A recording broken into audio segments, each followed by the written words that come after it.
रियासत जम्मू व कश्मीर के जिला रामबन में बर्फबारी और मूसलाधार बारिश से पहाड़ी इलाकों में बुनियादी सहूलियात का फुकदान है। बर्फबारी के दौरान पहाड़ी इलाकों में लोगों को सख्त परेशानियों का सामना करना पड़ रहा है।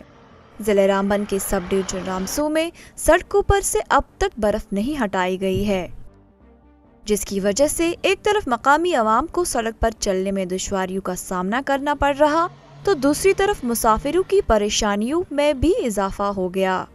अकठाल के शालगंडी में टाटा सूमो को मुसाफिर धक्का लगाकर अपनी मंजिल की तरफ ले जा रहे हैं।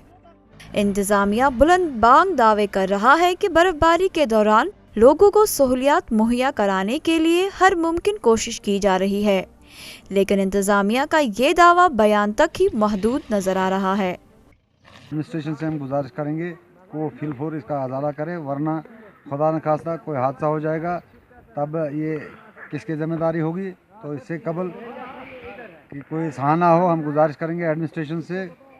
यहाँ चूँकि ट्रैफिक चल रहा है, लोग आते जाते हैं, तो मैं गुजारिश करूँगा कि इसका सदुपयोग किया जाए। इसके साथ साथ इन इलाकों में